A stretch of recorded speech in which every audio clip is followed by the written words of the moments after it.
Hey everyone, my name is Alex Jones. I'm from Annapolis, Maryland, and I'm currently serving as a maternal and child health volunteer in Peace Corps Rwanda. The following is a reading from a recent blog post of mine entitled Umuganda. Thank you for listening, and I hope you enjoy. Everything was set up perfectly. I'd worked fastidiously to make sure of it. I swept my house of all dust and dirt, I cleaned out a pot, and boiled a fresh batch of piping hot water.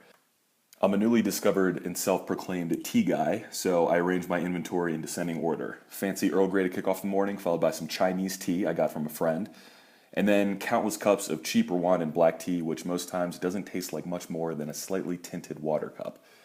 My lounge chair was cleared of its symbols of neglect, the clothes, bags, and books that are always piling up, and prepared for its duty of a long sit. My front door and windows were open, letting the cool early morning breeze blow lazily through my small Rwandan home. My Kindle was loaded with this morning's star of the show, my latest and perhaps most ridiculous literary venture, a nonfiction account of the first month of World War I as told by author Barbara Tuchman in a book called The Guns of August. In reading history books with my older brother, I've come to find that I'm entirely fascinated by the First World War. Last I read, King Albert was about to answer the German ultimatum, Belgium's sovereignty was about to be violated, and the English were undecided about getting into the war, even though they had to know that the German Schlieffen Plan dictated a German right wing through Belgium. But I digress, I'm sorry. It was going to be a big morning is what I'm trying to say. It was the best morning of the week, Saturday morning. In the first couple of months of my house, when we were restricted by Peace Corps from traveling, and no one even had a mind to because they were figuring things out in their own villages, I had many Saturday mornings to myself, unencumbered and completely alone. I read, I wrote in my notebook, I drank tea and stared at the door at the hills as the early morning hours and the Rwandan clouds slowly passed me by. It was very relaxing indeed. I grew to love it. Back at home in America on Saturday mornings, what did I do? I would wake up late. I'd go from laying down in bed to laying down on the couch, and I'd flip on the TV and watch shows like Naked and Afraid and stupid dating shows like Rock of Love, Love of Ray J, all reruns by the way. It was a sad sight. So suffice it to say, I was happy to replace my old useless habits with the new productive ones. But as time wore on and we surpassed our travel restrictions, plans with friends and other engagements started to bully their way into my Saturdays.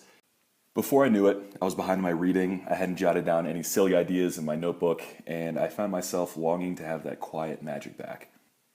On January 27th, I had reclaimed such a morning. No plans for the weekends, no friends coming in to stay at my house. I woke with my mind fresh and the day long. After everything was in order, I went to clean my cup outside right before I sat down, and standing at the threshold of the door, surveying the early morning light on the hills, I looked out, and I saw them. There were 30 of them, from what I could tell. They were in my village, they were within eyesight of my house, and they were on my hill, the hill I exercise on all the time with the kids. Most of them had a hoe, beating hard on the dusty ground while the African sun beat down on them in kind. It looked from my distant vantage point to be a trench or a hole, though I couldn't quite tell. But with each forceful drop, I could hear the question in my own mental voice asked over and over again. Alex, are you finally going to get off your butt and help with Umuganda? It's not like I didn't know Umuganda was happening. I know when it happens, from morning until 11 on the last Saturday of every month. I'd been trying to coordinate and participate with my Rwandan friend Thierry for some time now. Months ago, I'd caught him in the afternoon after Umuganda ends at 11:30 and had been told that he and his Rwandan brethren had gone down the road to help build a school. I lit up at the idea, as I always do when I consider the idea of Umuganda. It is a cordoned off time where every citizen in the country is encouraged to go out and better their community, usually by undertaking any number of public works projects that require some level of manual labor. It would be a time to bond with my neighbors, to show them that I'm willing to help and I'm serious about being part of the community. And probably most important, to bring ruckus with a hoe. It sounds great on every level to me. So I told him I wanted to help and to let me know that I would definitely be at the next Umuganda. Then the next one came a month later. Rwandans gathered together, picked up their tools, and ventured out to do their community work. But I was gone, out of the community for that weekend. Then the next month came. Last Saturday of the month, as it always was. I wasn't feeling well enough to do it that weekend, and I didn't know which village it was even happening in. Then the next month came. The transportation of the country shut down for the morning hours to encourage it, as it always did. But I don't know. I just didn't do it again. Excuses, I know. This morning, though, they were right there, and I saw them. I had to think about things. I had everything set up so nicely, you know. It was set up so nicely that I used the word fastidious to describe it. The hot water, the teas, the comfy chair, the Kindle, the guns of August. I'm reading a book about World War One after all. Shouldn't the smug book gods give me a break? Doesn't this fall within their jurisdiction? Can't they hear my pretentious pleas? Can I forget what I just saw and pretend it never happened? Go back into my house and go on enjoying my morning? What was I going to decide to do? So, for your listening entertainment, the following is a verbal representation of my inner dialogue at that moment. I just can't go out there. Wasn't prepared for this, mentally and, in my mind. Can't do it. Physically, can't do it. I'm too tired. It's way too early. So, let me get this straight. These people have made this place your home, but you're not going to go outside to help your fellow Rwandans so you can sit in a chair. Do I have that right? Listen, I want to harsh inner voice. I get it. I really do. But I had a tough week of work, and I was really looking forward to relaxing this morning. I need this. For real this time, though. Most other times, I would agree with you, but this time, it's legit. Oh, you're right, buddy. You had a tough one. Like all those naps you took. The mark of a hard-working fella, I always say. They really took the life out of you, those naps. And man, oh man, all that chocolate you ate, that'll really do a man wrong. You remember, don't you, all that delicious American chocolate you couldn't help but indulge? Look, I earned that chocolate, okay? I eat well, I'm in good shape, and it was tasty. I enjoyed it. Oh, of course it was good. It's the best. You're right. You earned it. Because you worked out so many times. Oh, wait, that's right. You went for one run this week, and you sat around and ate chocolate for the rest of the time. But no. You're right. You earned it. I did. I did earn it. I did. That run made me very sore, okay? It was a tough one. That was a hard run. I was very sore. And I had to cook the other days. Everyone has to cook. Everyone has to cook. They're humans too, aren't they? That's true, but I eat a lot. I'm a big guy, And I live alone. Rwandans don't live alone. I have undue responsibilities. Undue burden, that's like a legal principle, man. If this was a Supreme Court case, they would rule in my favor if it was on the docket. This is like Jones versus Kagame. The defendant holds the right to stay inside during Umuganda. Case closed, that's it. Jones versus... What are you talking about? Oh, you live alone? So do literally all of your friends. It's Peace Corps policy. It's written into their code. There are over 170 volunteers, and straight up everyone has it worse than you, you infant giant. You know what? Don't do it. Don't bomb the men of the village. Don't show good faith in the Rwandan experience. Just stay inside. Oh, and, have a good cry while you're at it. There you go. Ah, that's good. Yeah. Okay. Jones versus Kagame was stupid. I got carried away. I have a lot of friends in law school, and sometimes, you know how it goes. I'm sorry. I'll give you that one, harsh inner voice. Hey, quick question. Does your back ever get sore from the constant pats you're always managing to give yourself? I do hear they have a cream for that. Maybe someone can send it to you along with more chocolates, you man toddler. Listen, you're a figment of my imagination. You don't get to talk to me this way. Just hear me out for a second. I have some pretty good... You nap almost every day. All right. I'm getting my things. I'm heading out there. And so it was. With the appropriate attire on, I ventured out. This wasn't the type of thing I would do under normal circumstances. I didn't know anyone up there. I didn't even know if they would let me in with them. Who knows if there were even enough tools for me to work with. The odds were that none of them spoke English and that my good intentions would hit the brick wall of the language barrier only to explode in a blaze of fire. But my harsh inner voice had spoken.